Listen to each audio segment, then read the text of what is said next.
Also, as naman din po on when you national team set up camp po before you qualifiers. Always a week, no, before the first game of the qualifiers. So a week, count a week before November 27, and that's when we go to camp with Coach Tony. Tanong ko lang rin po, will this be ano na rin po, no? Inline pa rin po dun sa, hindi naman po magkakaroon ng parang scheduling issue with the PBA. No, again, as early as January of 2024, we sat with the stakeholders already to show them the whole schedule. And itong mga 1 week breaks, no, na hiningi natin, yan ang request ni Coach Tim sa PBA to run his program. Again, with the idea that as we go on, we build up from those small windows. So, nagko-compile siya, and altogether, parang nag-training na rin ng more than a month yung team at this point in time. Thank you po. Next question.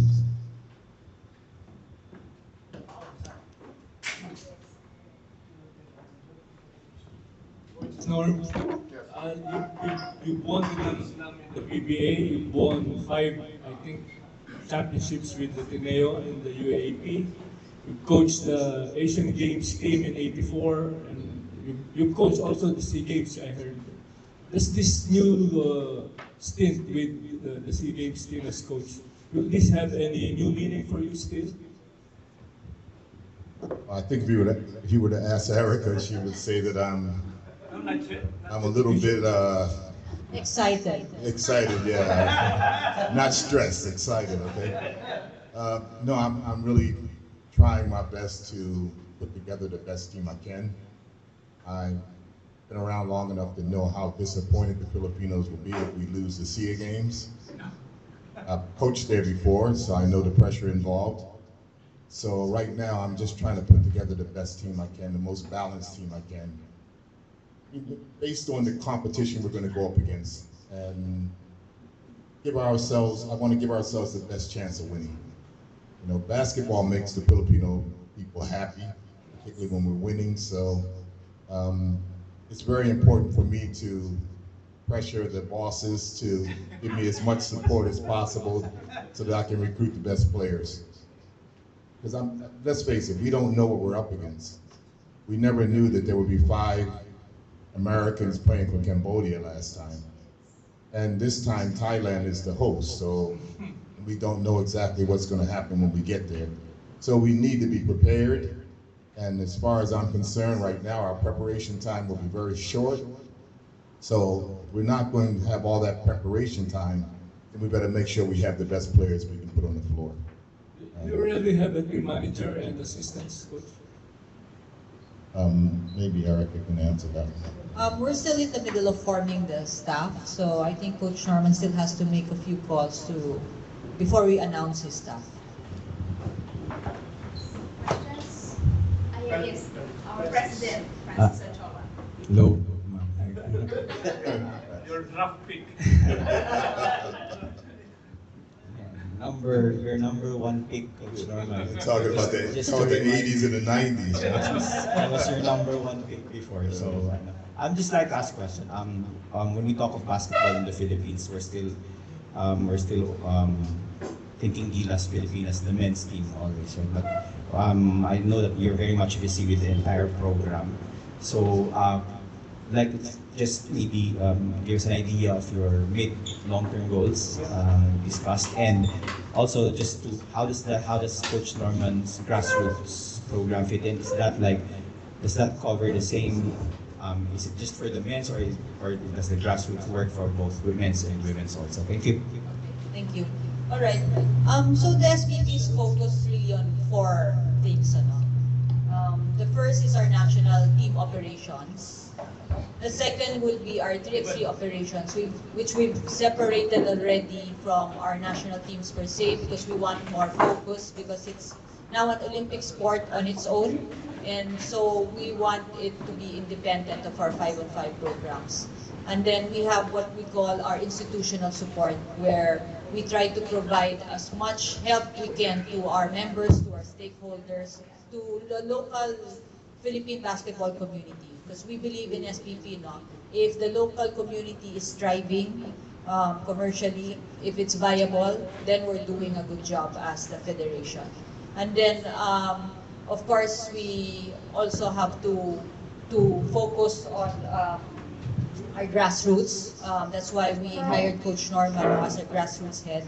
And under the grassroots program, we have talent identification, which he spearheads. We have our Coaches Academy under Coach Jong Yuichika, where we try to develop more competitive coaches, no, to teach our youth, and also for our commercial teams, no, commercial level, elite level. And then we have our technical academy. We try to make sure that this time around, we don't forget to develop our officials as well, because we feel that they are very important, especially the grassroots level.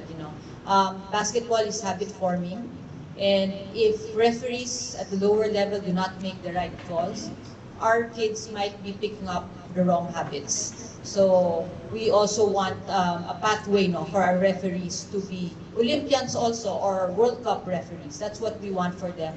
And a part of that, which I hope we can all help on is to get people or get basketball fans to respect our referees. I know it's like a chicken and an egg, where if they perform well or if they officiate well, then they will get more respect. But sometimes it's very hard for them to make the right calls when they have people screaming at their ears, no, with words that are very hurtful. So hopefully we can provide more respect for our officials as well.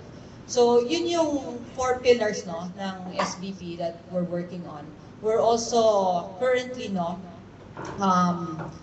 having talks with Secretary Angara in the DepEd, because we want to be able to infiltrate our public schools with proper training, no, for basketball. So our Coaches Academy and our Talent ID and our 3x3 program are all talking to the DepEd now. Hopefully we will sign a MOA with them soon, where we will be training their PE teachers, no, their coaches, and be able to get Coach Norman's program rolling in those DepEd schools as well. So ang dami nun na estudyante na matututo ng basketball the right way. So we're really hoping for that. PSC Chairman Pato Gregorio is helping push that as well. He has met with Secretary Angara about that also. So yan yung a few, no, of our projects that we are working on for the long-term development of basketball in the country, aside from what is already happening with our national teams. For our national teams, obviously the goal is to make the Olympics. No? There are 4 categories in basketball: 3x3 men's, 3x3 women's, 5-on-5 men's, and 5-on-5 women's.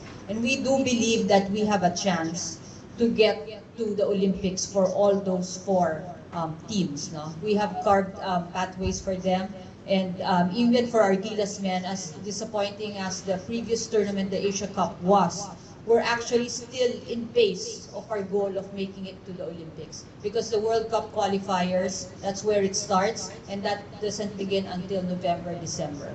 So we have to regroup. Coach Tim, I believe Coach Tim knows what to do. He had a really good assessment of the previous tournament, and he's already working towards adjustments for this coming window.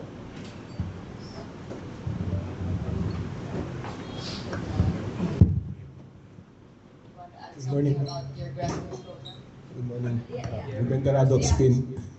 Coach, my question is, you coach in I believe in the Jakarta SEA Games, and how different was that from now in terms of the players, competition, and even perhaps coach, your coaching as well? How different will it be?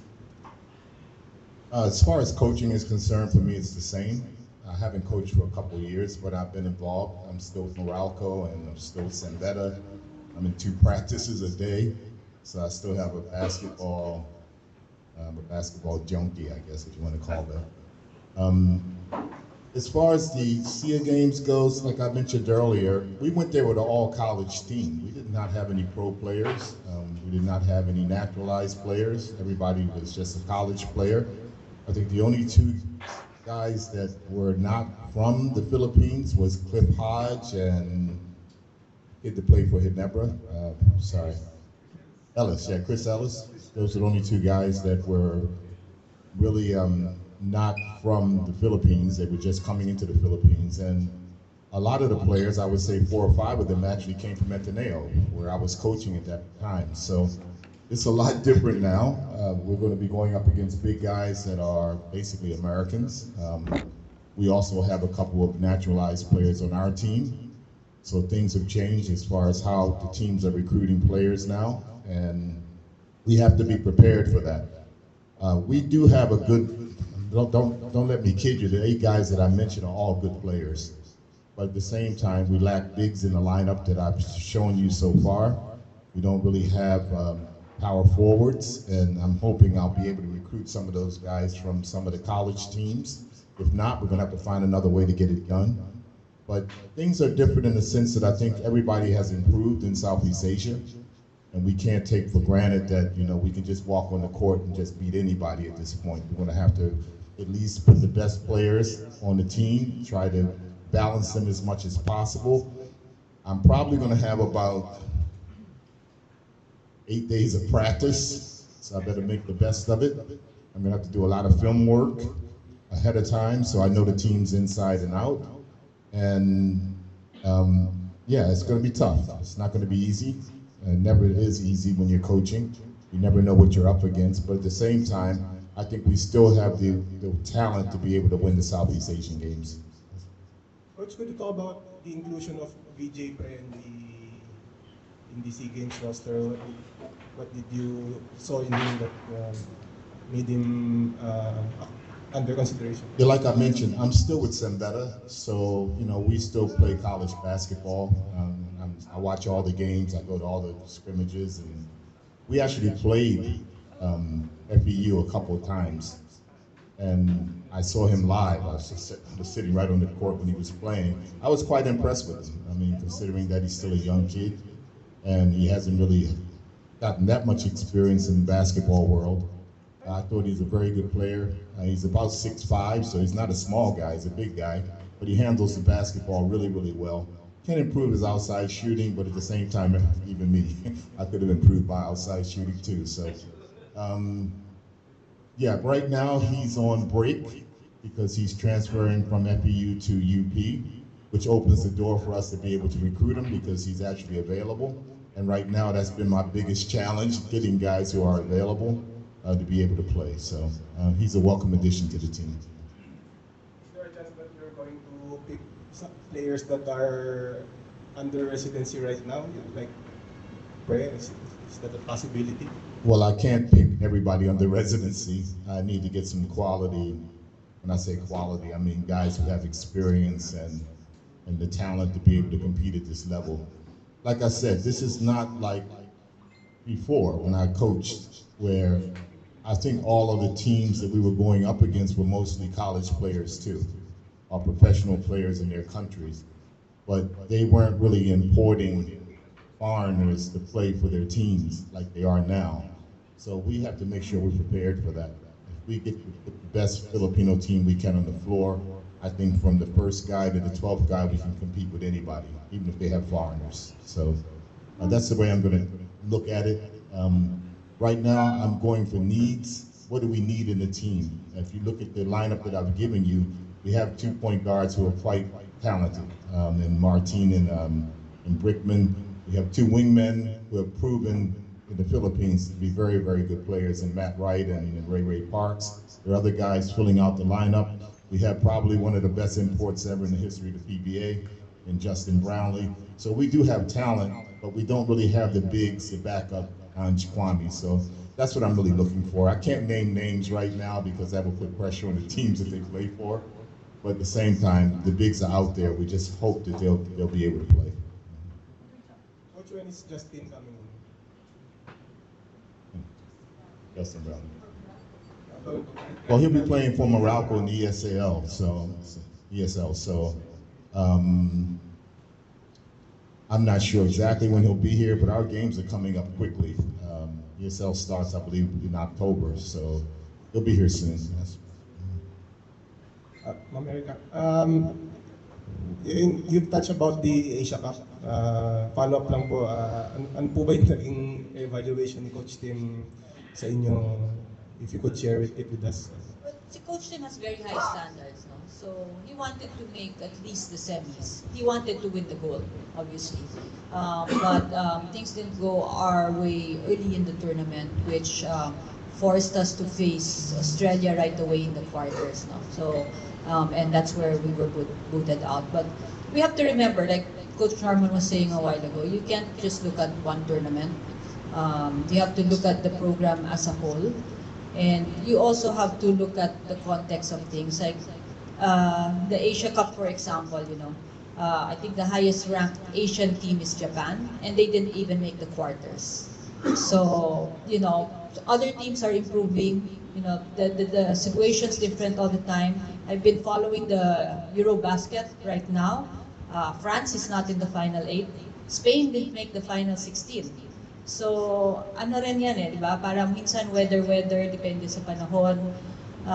Nagkataon, tumama yung Asia Cup sa atin, nakakatapos lang ng mahabang PBA finals that was hard fought, and we had a lot of players on those teams that played, so they weren't 100% like we would have wanted them to be during the Asia Cup. But those are things that we have to work with. May adjustments na po ba? Like you said, ano po ba yung Yes, plano pong marami adjust? siyang adjustments na pinopropose in mind, so we're working on those. I just can't make the announcements yet, but I think Coach Tim has already talked about it too, that he plans, to keep 8 to 10 players intact, but probably insert some new names there just to try them out. Sa World Cup qualifying naman po, ma'am, di ba mag-host po tayo? Meron na po bang plans about that? And saan po yung venue? Will it be Manila? So December 1, ang ating first home game, and that's going to be against Guam. And this will be at the Araneta Coliseum. Medyo hindi lang maganda yung schedule kasi Monday night siya, but we're hoping that because of the location of Araneta, it will still be accessible to many, and marami pa rin tayong fans na makaka-support sa ating team. The others wala pa po. Matagal pa. Sa February, we're playing 2 home games. I think it's Feb 26 and March 1st. And those will be at the Mall of Asia Arena against New Zealand and Australia. Last question na lang po, yung Asia Cup ng women, any update po about the preparation? Although 2 years, kakatapos lang yung Women's Asia Cup, few months ago. Siyempre, pinaghahandaan na natin yan, yung 2027 Asia Cup. In fact, si Chairman Gregorio already accompanied us to China during the previous Asia Cup to observe, so that we can work with the PSC together in hosting a really good tournament. And this hosting is very strategic. It's in line also with our goal to make it to the Olympics, because the 2027 Asia Cup is the gateway to the 2028 Los Angeles Olympics. If we make it to the top 4 of that tournament, which we will be playing in Rome, that means we will play in the Olympic qualifiers in Feb of 2028. And the Olympic qualifiers of the women's division is very different from the men's. Only 16 teams are playing in the qualifiers, and 12 of those 16 will make it to the Olympics. So malaki po ang tsansa, and we're really hoping we can form a really good women's Gilas team for the 2027 Asia Cup, so that which we will be playing at home. Yes, ma'am. Let's go back to SEA Games. How about 3x3 Gilas Pilipinas teams at the SEA Games? The past months or the past years, di ba, very active naman yung ating team. So, how do you see the chances now to win the gold medals in both men and women's? So in the previous SEA Games, I believe we won the silver for both divisions. We're hoping to get the gold this time, very active ang ating women's 3x3 team under Coach Anton Altamirano. In fact, we are number 16 in the world today. Okay, in the world. So there's no reason that we shouldn't win the gold in the SEA Games. Although you have other top teams there, like Singapore is already, gaining ground in 3x3. The women's division. So medyo nasa top 20 rin sila. So baka sila yung makakalaban natin dyan. Pero titignan natin. Again, the beauty of 3x3 is that it's played in a single weekend. It's a 10-minute game and it's anybody's ball game. Kahit sino pang kalaban mo, kahit gano'ng kalakas, no? In the women's series, nakita naman natin, lagi natin nadadala sa overtime yung mga much stronger teams like Poland or the Netherlands.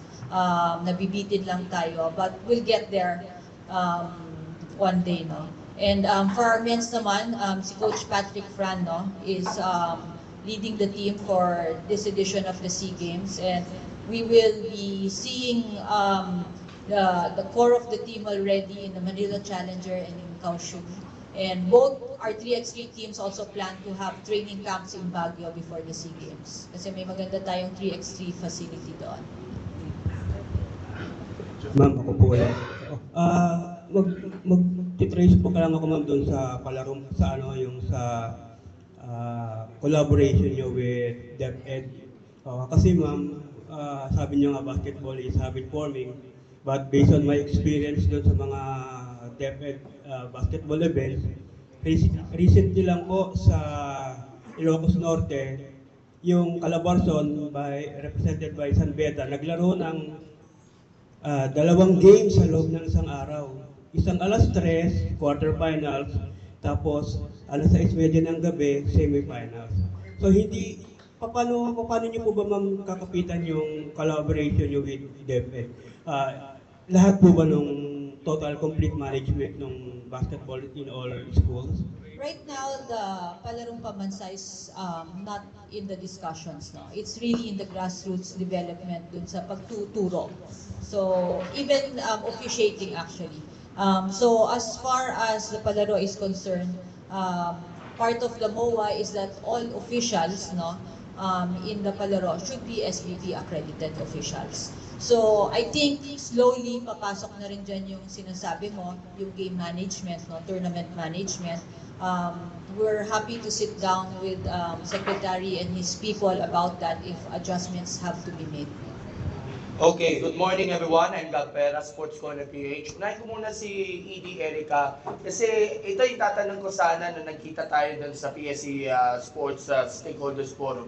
Yun sa 3x3, kasi marami tayo mga national teams na nagpapadala tayo internationally. Tapos recently, nagkaroon tayo ng FIBA Light Quest, yung sa Pilipinas United 3x3 League. Do you think it will make a huge impact para sa ating mga national teams para ipadala sila consistently sa iba't ibang mga international competitions sa Amerika?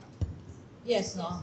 Actually, this is the direction we are taking right now. So we're very happy na groups like Coach Eric's Pilipinas United is putting up tournaments like this. Because the idea for at least the men's side, no, is really club competitions to increase your ranking points. Alam naman natin na ang 3x3, it's all about federation rankings. And the more your players play, the better your rank is. And you cannot rely solely on your national team alone. So with leagues like this, with more 3x3 tournaments happening, ang idea is for the SPP just to support these tournaments because they, in turn, contribute to the point system of our federation. Yung sa women's side kasi is a bit different because they have the women's series where your national team can play multiple games and increase the points for your federation. Last question kay Coach Norman. Coach, with 2 to 3 months left before the Southeast Asian Games, do you think that we will form a competitive team well, depending na lang dun sa mga players availability and of course the collaboration with the leagues? Do you think it will be possible to bring a strong lineup natin to have the modest expectation of winning any color, any medal that SEA Games will be happening? Thank you, Paul. Yeah, I think the goal will definitely be to win the gold medal. And we definitely will have a competitive team. I'm just not sure who they will be right at this moment, but we'll work hard to recruit and try to get the best players to represent the country, give us the best chance of winning. Coach, I want to ask, when is your target date for possible practice for Gilas for the SEA Games? After the team is formed, I'm hoping to be able to practice every Monday. for the players who are available here in Metro Manila. So as soon as the team is formed, we'll start practice immediately. And then as we get closer to the games, we'll probably have about 8 or 9 days of straight practice going into the SIA games. And then once we get there, we'll probably have a couple of days of practice there. So the preparation is going to be short. That's why I think it's very, very important that we do a good job of recruiting the players that we can put on the floor. You look at the 2-point guards. I recruited basically 2 veterans, so there would be very little adjustments as far as how the game will be run, because they have a lot of experience. So we'll take that into consideration too. But we have to get guys who can play together very quickly and play together very well, because we won't really have much time to prepare. Will those practices be once or twice a day? It depends on the schedules of the players. Remember, most of these guys will be playing for other teams. They won't just be dedicated to the national team. Some of them will be hopefully in college, some of them will be in the pros, and you have to adjust to their schedules also. Thank you, Bob. To Ms. Erica. Ma'am, I assume we have already observed what Mongolia has been doing in the world of 3x3. What lessons have we learned from this small South Asian country, where why is it now one of the best teams in the world in 3x3? And yung lessons na nakuha natin, ano ba pwedeng gawin din ng Pilipino? Yeah, no. So Mongolia again has a very successful 3x3 program, and I think it started out because that was their focus, not their 5-on-5. No, obviously 5-on-5 is not going away in the Philippines. That's our focus also. But what we have done so far is that we created a separate pillar just for 3x3 para magkaroon siya ng sarili niyang focus, and hindi na yung kung sino yung hindi nakakapasok sa 5-on-5 team, yun yung maglalaro sa 3x3 team. No, hindi siya kumbaga hindi siya second-class citizens, so to say. It's a program on its own right now, and I think that's part of why it has been successful, and we will continue to be giving them that kind of focus. No? The Federation will treat them as a national team talaga, and hindi lang yung parang tira-tira nung 5-on-5. Okay, so thank you so much for gracing our PSA forum. We would like to acknowledge pala Sir Vic Villavicencio, the Public Relations Officer of our Samahang Basketball ng Pilipinas. By the way, Ma'am Erica, di ba meron kayong request yata sa PSC about that, ano ba, basketball house, basketball museum? What is that? Yes, we realize no na SBP tayo pero wala tayong sarili nating facility. In fact, minsan mahirap pa mag-schedule ang ating national teams, palipat-lipat sila kung saan sila magpa-practice. So medyo nakakalungkot ito. So we've started talking to Chairman Pato, no, about creating a home for our Gilas teams, and that's what we're working on right now. Okay, so thank you very much for your time. Coach Norman, your message for the meantime, 3 months before the Southeast Asian Games, please. Yes, a lot of work to be done as far as organizing the team, a lot of work to be done as far as the preparation is concerned, but by the time we get around to the Southeast Asian Games, we will be ready to play. Thank you. And Ma'am Erica, please. Well, federation work is very difficult, no? And like Coach Tim, I also always read the comments of everyone on the internet. Obviously, I don't make it affect my decision making, but I do take it into consideration. Gusto ko lang sabihin sa lahat ng ating supporters, no, na yung SPP nakikinig naman tayo. Mahirap lang talaga yung trabaho. We do what we can with what we're given. Pero ang mapapangako ko is we will always exert our best efforts to give Filipinos the best basketball that we can. Well, it was a very juicy blend of basketball topics here in the Philippine Sports Writers Association. Thank you very much, Ma'am Erica, Coach Norman. Let's support the Philippines, Gilas Pilipinas. Maraming salamat po.